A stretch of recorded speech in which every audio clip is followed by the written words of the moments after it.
here. I think it is superior to Skype. Oh, absolutely. Just takes a second to download into YouTube. So there we go. Excellent.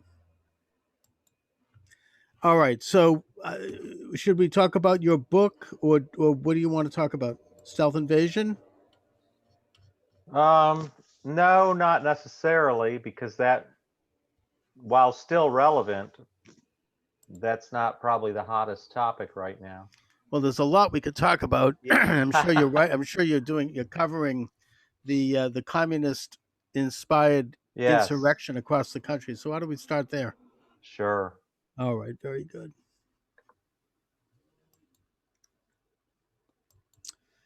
Thanks for joining me, everyone. Charles Moskowitz here. Welcome to the program. Monday through Friday, 12 noon, I'm going live here at YouTube and other subscribing platforms. My guest is Leo Hohmann. He is a journalist. He's the author of Stealth Invasion, Muslim Conquest Through Immigration and Resettlement. And he's got his handle on a bunch of issues, obviously, that are coming up today. Leo, thanks for joining me today. Oh, I'm very much happy to be here with you today, Charles. Thank you. So, obviously, the big story for, I think, everyone, liberal and conservative, is the fact that in the wake of the killing of George Floyd, that seemed to have triggered what can only be described as a national insurrection, a rebellion, a revolution. You've got black neighborhoods being looted, black businesses being burned down, black people being killed by these communist agitators, some of the same type of people that did this in the 1960s and destroyed entire black cities for a generation, like Newark and Detroit. It's not that bad yet, but the summer is still young. What do you think they're up to? Yeah, in certain ways, Charles, I would almost say that it's worse than what we saw in the late 60s, because back then we at least saw the cities, the major cities where these riots were happening, at least trying to make a semblance of an effort to quash the riots and restore order. Whereas today in these cities like Seattle and New York, Chicago, you seem to have communist mayors, or I guess what I would call Fabian mayors. They're not communists in the sense that they want a bloody revolution, but they're like Fabian socialists who aid the militant communists. Um, for those of your listeners who aren't aware, the Fabian Society was started by George Bernard Shaw back in England during the time of the right around the Russian Revolution. And you know, these Fabians down throughout history, they say they're not violent, and they're not, but they want a communist society as much as their counterparts on the other side, which would be what? The Bolsheviks. And I think what you see going on in American cities right now are you have Bolsheviks rioting, smashing, and looting, targeting the three things that communists always target. You know, they're going after small business, which represents what? Capitalism. They're going after our history. They have to erase a country's history before they can take it over, right? And so they're targeting the monuments. And number three, they're targeting God, because communism is always against religious worship of God. And so they're desecrating churches, burning churches, writing blasphemous slogans on the churches, things like this. And I only expect to see this increase in intensity as we get closer to November. Um, they're coming in waves. Bill de Blasio and folks like this, they're Fabian communists. And so they're going to allow a little bit at a time. But it's interesting because you see the Bolsheviks even coming against the Fabians, like they will, hold a rally outside of City Hall, or in the case of Seattle, they were even outside of the mayor's house, I believe. And that was, they kind of went too far even for the Fabian socialist Mayor Jenny Durkin there in Seattle, and so she now is clamping down on the CHOP autonomous zone within her city, which of course, if she'd been a true American, she never would have allowed in the first place, right? Right, Um, and I think that your analysis is right on with the Fabian socialists. Their symbol is the tortoise. yeah, They work from the boardrooms. They work from the plush, correct. wealthy, top 1% leftists. The limousine liberals we used to call them, who believe in slow and steady uh, devolution, I would argue, into an international ant colony. They believe this is their religious faith, and they believe it's based on some pseudoscience. And I don't know if they're even conscious of it, but I think most of the big people like De Blasio are fully conscious, fully witting. They did start in Britain, as you say, George Bernard Shaw and others, William Morris, the Webbs, William and Beatrice Webb, and other people, very elitist British Anglophiles who believed in this Anglo-American international order, and that their first American significant organization was the ACLU.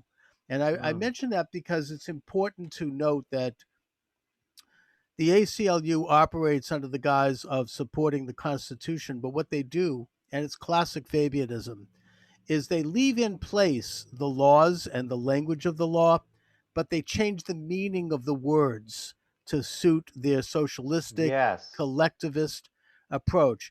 Thus, like the word freedom becomes a euphemism for communism or redistribution. The word taxes becomes a euphemism for courage. We could go through a whole list of things, and they do it carefully and slowly. They take a long lens view. They view things in terms of centuries rather than years. And that, yeah, the revolution of right now represents the classic scissors strategy.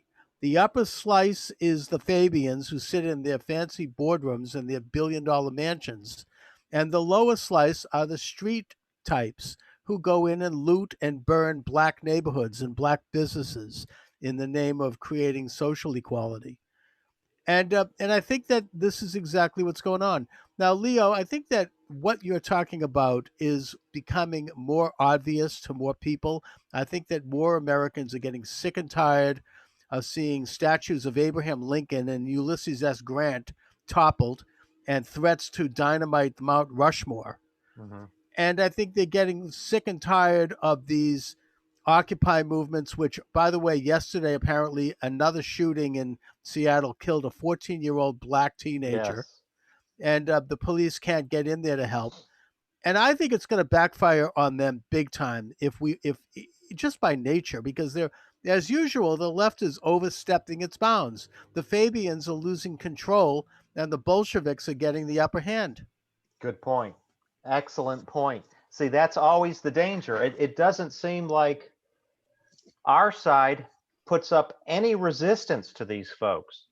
The Republicans are largely absent in the current uprising and the current tensions that we see in the country. They appear to have no opinions, and if they're asked, they just give sort of a vanilla answer and give sort of lip service out of both sides of their mouth to Black Lives Matter on the one hand, but oh, we need to, stay within the law. It's okay to get rid of the monuments, but you have to do it if you don't like the monuments. There's a process and a legal way to remove them, and we need to follow the law. But they're very weak-kneed and very mild-mannered folks, aren't they? Um, Completely spineless. Yes. So the only you raise an interesting point, and I think you're correct that the only reason for hope is not that our side will challenge and put down this uprising, but only that they on the other side will overstep and overplay their hand, and that it will backfire on them. And apparently maybe you're thinking what, that it will play out at the polls in November. I hope so.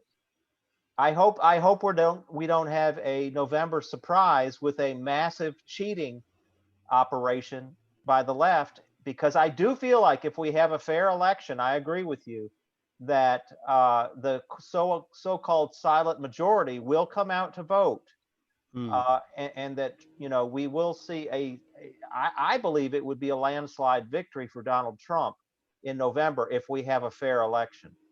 Oh yeah, I mean, I believe that too. I think he's going to gain momentum in every single state, including my own state of Massachusetts and New York and California.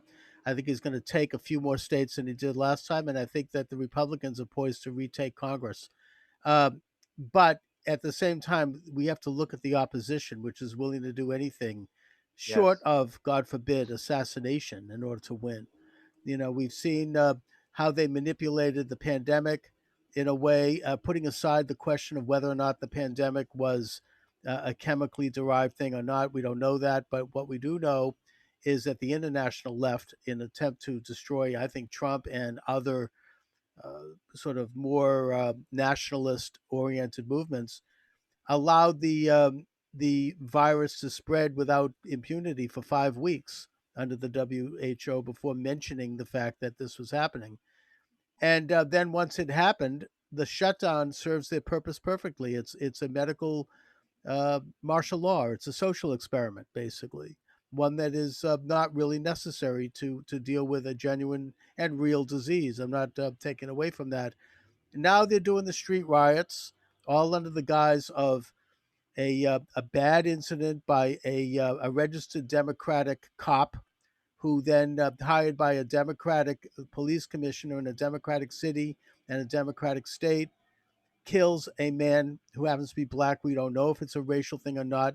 I understand they knew each other, and now they They can, worked at the same nightclub yeah, apparently. and they hated each other. So it could have been personal. And we don't know if this man, he died of a heart attack, and it's a terrible tragedy. But I don't know if he was, it could have been manslaughter. We don't know. Let the legal system work on that, Sure. and we can learn from it. I think we could learn about the dangers of police unions, and there are other things we could learn from. But either way, they were all set and poised to have this national uprising on some incident. It was just waiting to happen.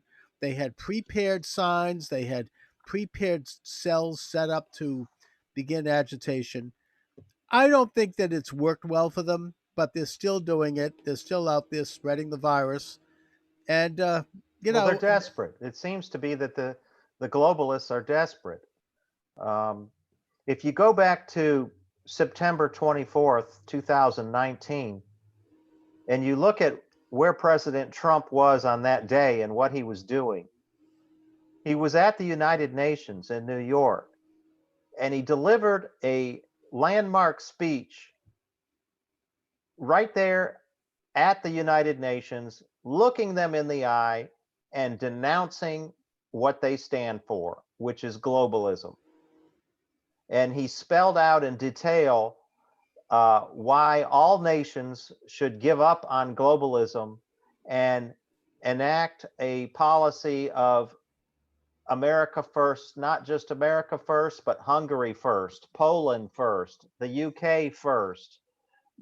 All leaders, he said, if they really care about their people and love their people and want to see prosperity, should enact policies that are in the interests of their own people. Now, that would seem like common sense, but that has not been the basis of the world order that we've seen since World War II, since the end of World War II.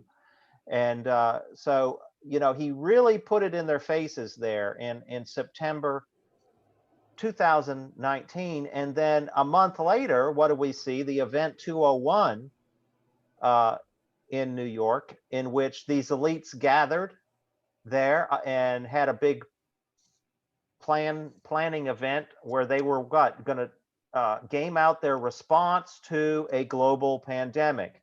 And you had the World Health Organization, the Gates Foundation, the IMF, the World Economic Forum, the Johns Hopkins University, all the players who are now pushing this global lockdown that we saw in round one of the pandemic. And I frankly think they're going to push us back into a second lockdown. What do you feel about that?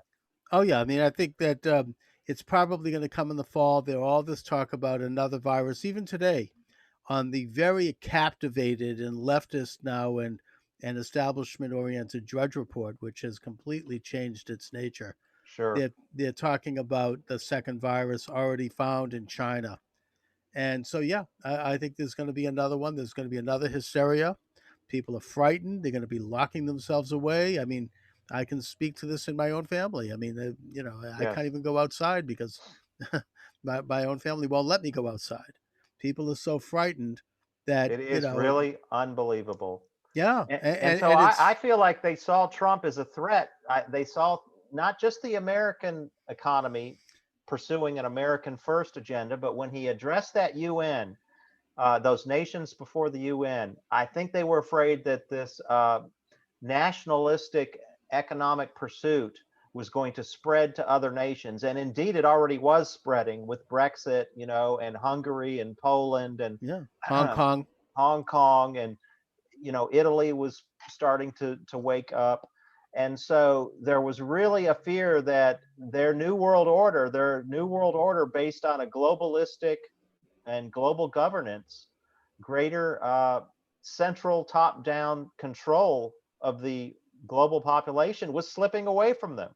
And so I think they had this pandemic thing on the shelf for at least 10 years, maybe longer. You go to the Rockefeller Foundation, uh, and you can look at a document titled, uh, I'm going to read it here, Scenarios for the Future of Technology and International Development. That Mm-hmm. sounds like a very innocuous thing, but in that document, they have one of the scenarios for the future is titled Lockstep, a world of tighter top down government control and more authoritarian leadership with limited innovation and growing citizen pushback. And so they kind of envisioned this 10 years ago that there would be a global pandemic. And when it broke out, they would usher in this new order of greater top down control. Yeah, I And mean, I in think, fact, go ahead. the president of Uganda just read that document into the record in a speech. I mean, Interesting. some world leaders are aware of this agenda. The new world order is something that has been a cherished dream of the globalists. I mean, I would argue going all the way back to Adam and Eve, but it's Hmm. the modern one really started and they got its impetus in the early 20th century. And there's a return now to the first world order, the original world order, which is rights come from God, Right. and that nations are set up to protect rights, not grant rights. That's the American understanding that was established by the Declaration of Independence. And that your So rights to life, liberty, and the pursuit of happiness and property and all these things come from God. Exactly. Not from the regime that happens to be in power at the moment, whether it be a national regime or a global regime or a regional regime. That's not where we get our rights. But you're right. That is what they are trying to quash. And I think the powers that be behind this agenda, this United Nations agenda. It's written into the Agenda 2030 for Sustainable Development. yeah, It Agenda talk, 21. yes, Mm-hmm. Agenda 21, which morphed now into Agenda 2030. I wrote an article. It's on my website on how this pandemic is being used to usher in that new social order 10 years ahead of schedule. And that Let me just that comment. article is just really going wild on the internet because it was written on April 15th and it's still getting hits because as this unfolds, people are starting to see that that's exactly what's happening. They're talking about the Great Reset now. The World Economic Forum Mm. rolled out its big announcement about 2 weeks ago saying that we are going to use this pandemic. They're out there with it, Charles. Oh They're yeah, saying openly. we're going to use this pandemic to usher in a quote great reset or a great economic reset. But they also talk about not just the economy, but a new social order. And if you read that Rockefeller document, it sounds eerily exactly the same tones that you see in the World Economic Forum with this great reset. So 10 years ago, they were writing about it. And in fact, they've been talking among themselves, these elites, about a great reset for 10 years. There was a book I don't remember the author, but it was titled The Great Reset, that came out in 2010. And so Hmm. they've been talking among themselves about a great reset. Now they're announcing it to the world. Okay. Not only the World Economic Forum, but you have Prince Charles chiming in about this and putting his support behind it. You've got the IMF.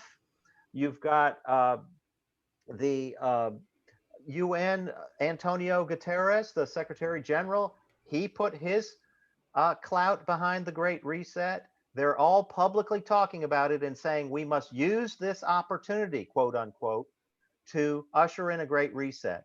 And it is really frightening because they don't give a whole lot of details as to what that means.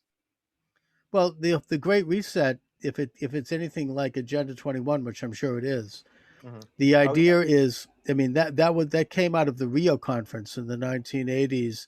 That was not ratified by the U.S. Senate. It was rejected by the government. So they're doing it behind the scenes.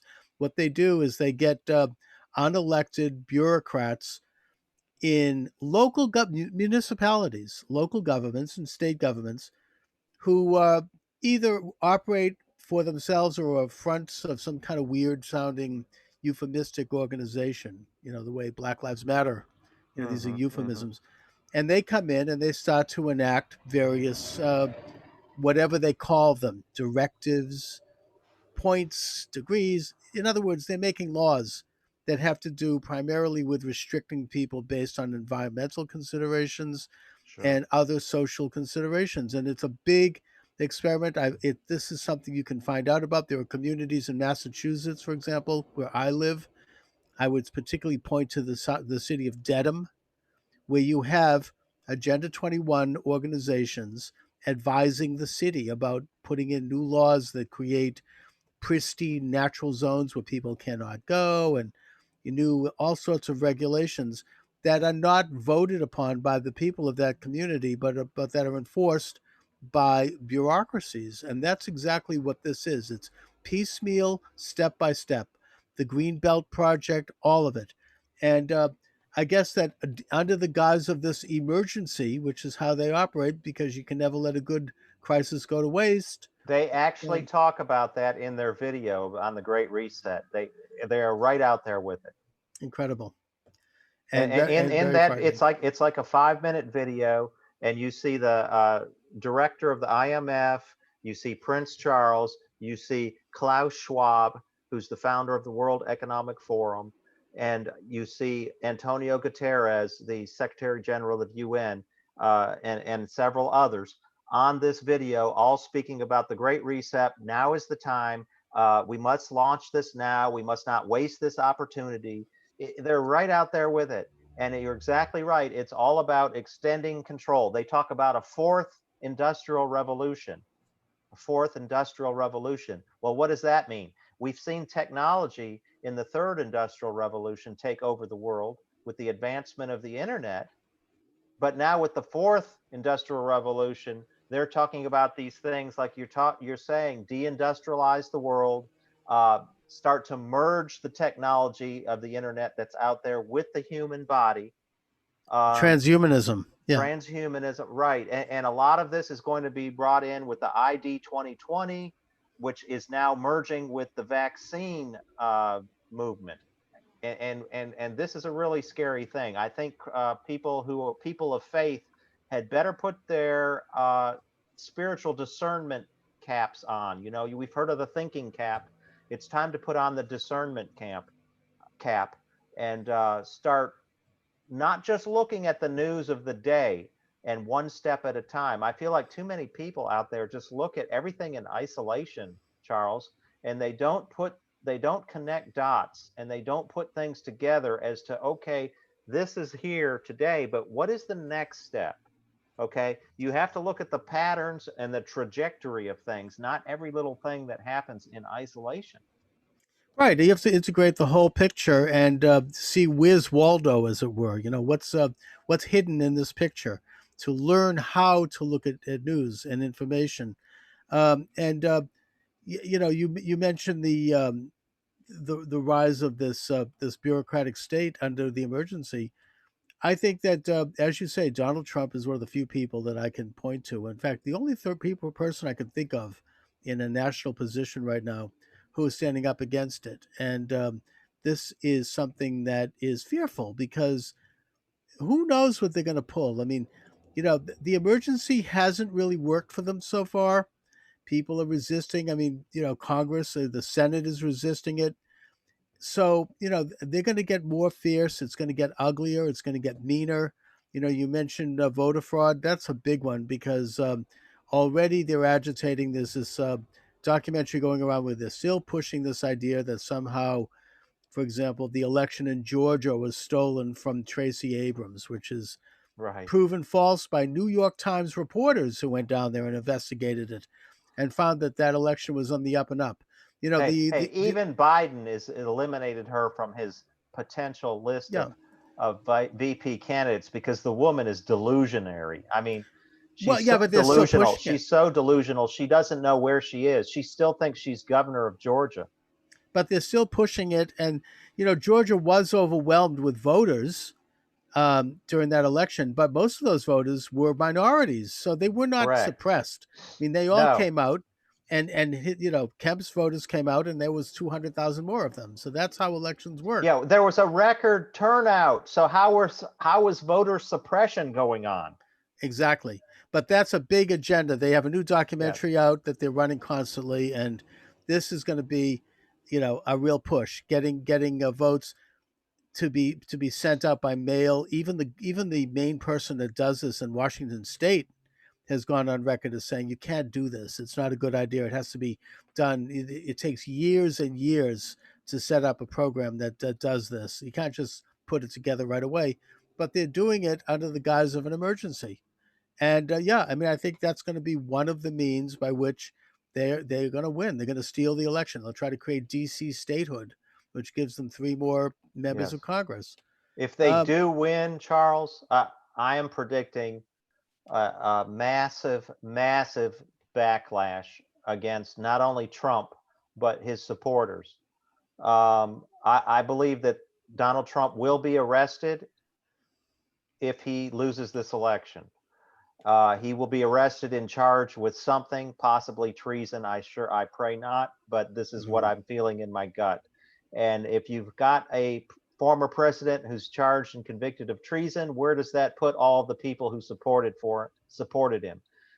In the sights of this same monstrous, pathological, uh, just sinister group of people who are running the Democratic Party right now. And people like you and me would probably be among the first ones who would be rounded up. People who have a public voice and have been out there promoting freedom and liberty and the actual meaning of the Constitution of the United States of America. I actually think that they're going to handle it a little bit more Fabian like if they win. I think what they're going to do to President Trump if he loses is the same thing they did to Joseph McCarthy Uh huh. after he was censured. They're going to have him ostracized.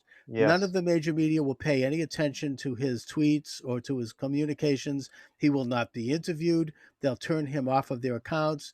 He will be shunned. He will be ignored. He will be made irrelevant. He will disappear. In other words, they're going to make him a non person. They Mm won't even hmm. Mm hmm. discuss him positive or negative. They'll just simply act like he never existed. And of Well, course, the COVID virus will immediately go away. oh, the next day. Oh yeah, Yes. that'll Yes. that'll be gone. I mean, I think Eric Trump tweeted that out and quite accurately. It's like Iran Contra disappeared the day Clinton won the presidency. But before that, they were banging that drum every single Right. day throughout the Bush presidency. I mean, I Right. remember that. So yeah, that's exactly how they operate. They do it in concert. They don't necessarily sit down in a smoke-filled room, but they know, they all think alike. They all, I mean, Absolutely.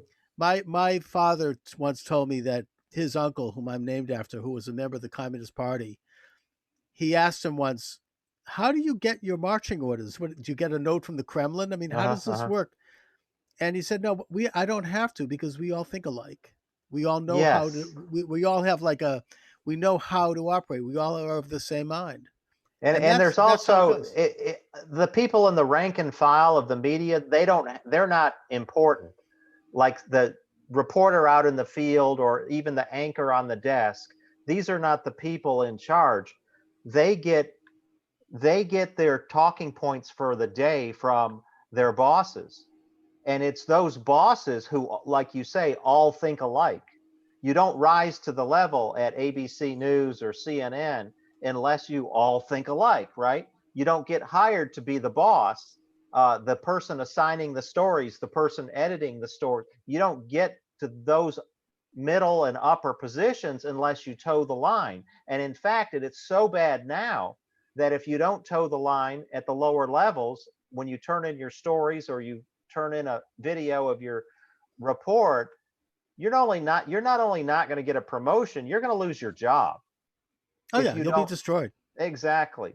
And we see it every day. Even liberals, Charles, Oh yeah. are now being purged from the nation's great newspapers, once great newspapers and magazines. Oh yeah. Uh, No more you've seen the investigation. editor of the Philadelphia Inquirer lost his job a couple weeks ago. The op-ed editor at the New York Times lost his job. Um, Because he allowed the in a one for the first time in 3 years a pro-Trump editorial, which absolutely resulted in a meltdown. And you're an old newspaper man, Leo. right, I want to ask you. I mean, I think that when the Trump presidency began, there was a complete drop in standards. In that, all of a sudden, the mainstream media would go out with these one anonymous source articles, and then once that was exposed, they would then turn around and drop it into the memory hole. And this would never have happened in the old days in the New York Times, even.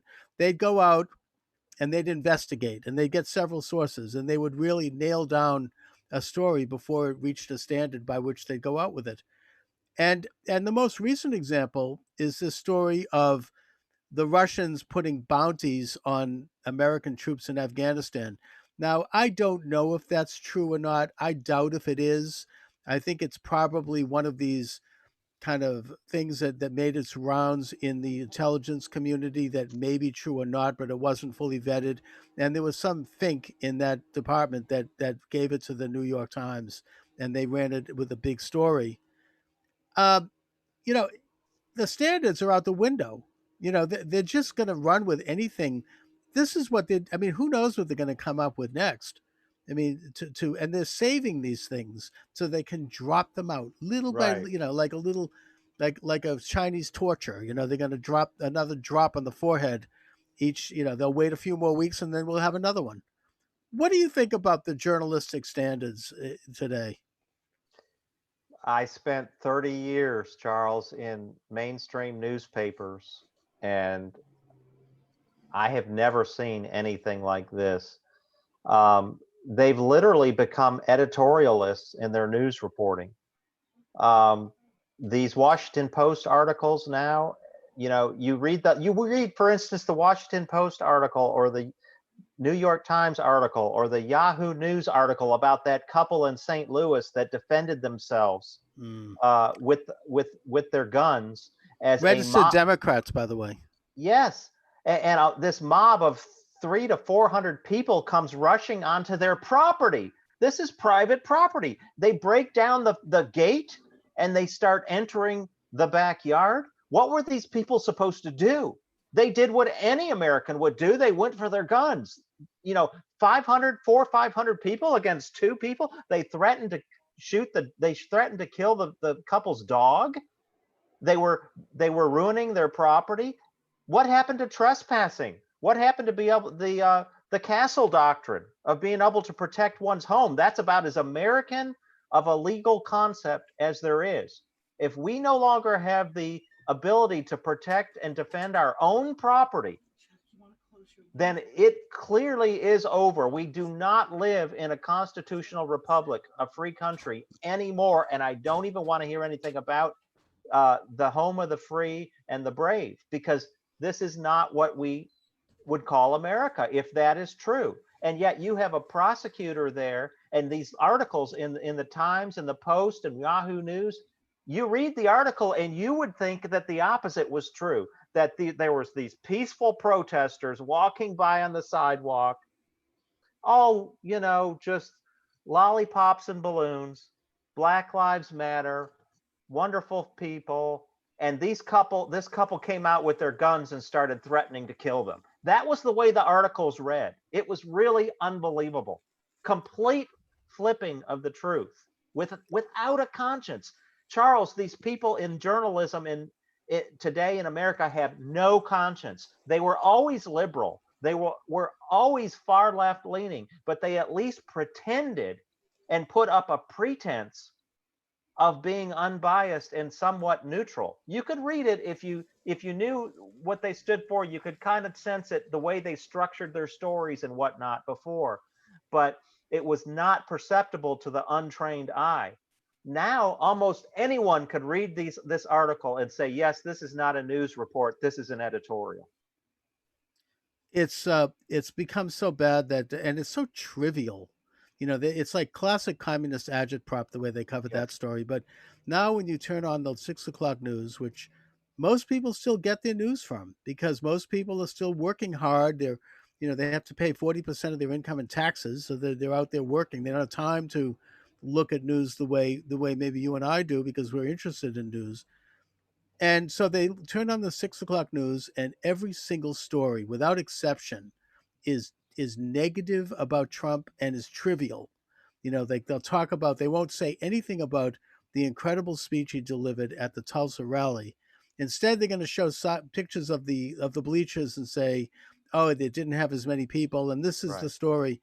And it's ridiculous, even to the point where all three major networks spent a big chunk of time a couple of years ago talking about the fact that he ordered an extra scoop of ice cream at a state dinner. This is news. I mean, there's nothing better they can talk about that day, I guess. And this is what the American people are fed. This is the diet. This is the diet that they get every single day.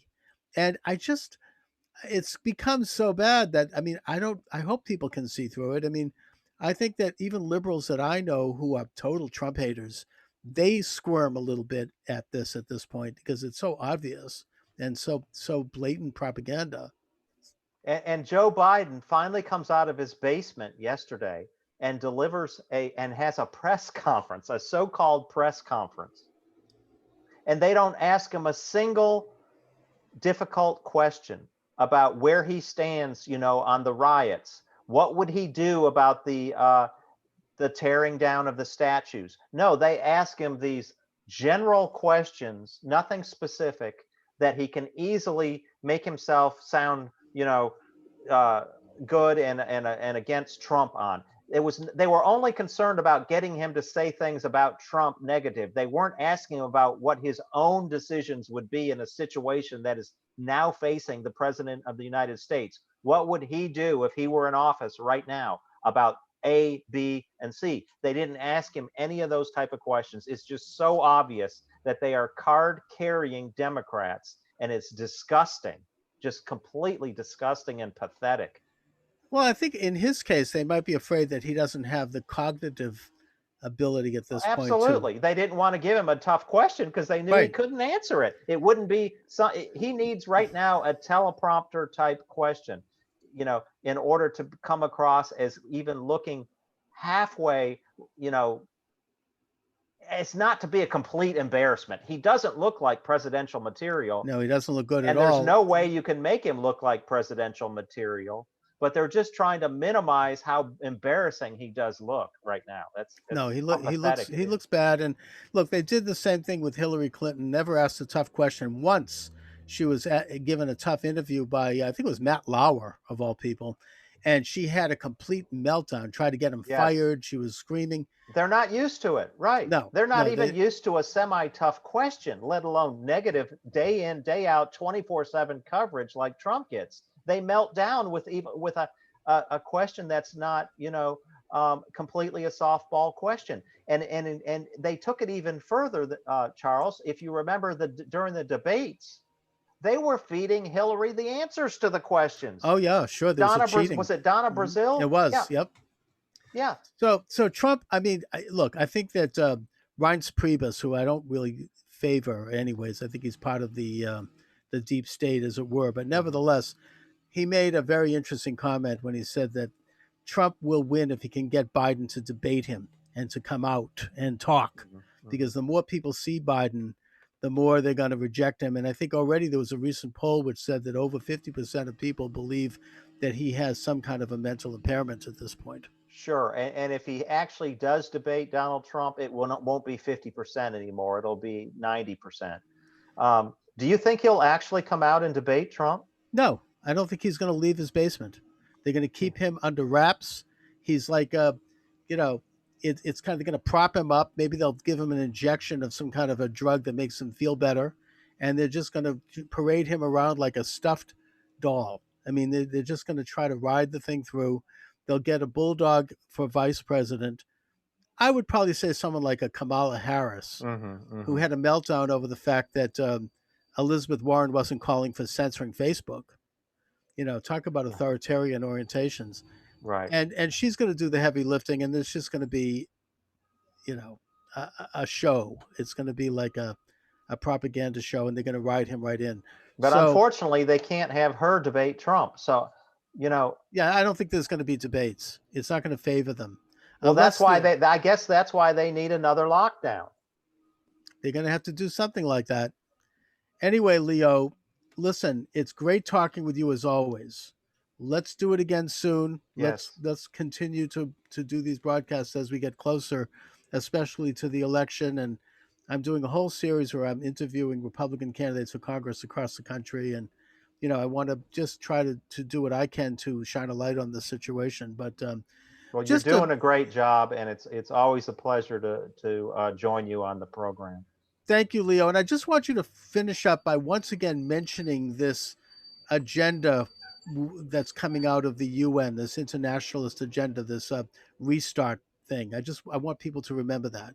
Yes, it's called the Great Reset, and it essentially is bringing forth the agenda of the 2030 UN Agenda 2030 Sustainable Development Program, which has 17 goals and a whole bunch of sub goals under the goals. And if you read it, it's all about controlling the world's resources, controlling and putting more regulations on how the resources are used. That involves you, John Q. Public, your utilities, small businesses, how they there will be no more freedom if this agenda is implemented. And I just encourage people to follow my website, go to leohoman.com and click the follow button. And I hope to be keeping you up to date on all of this as it advances. Excellent. All right, Leo, thanks so much for joining me this afternoon. Thank you, Charles. Take Thank care. you.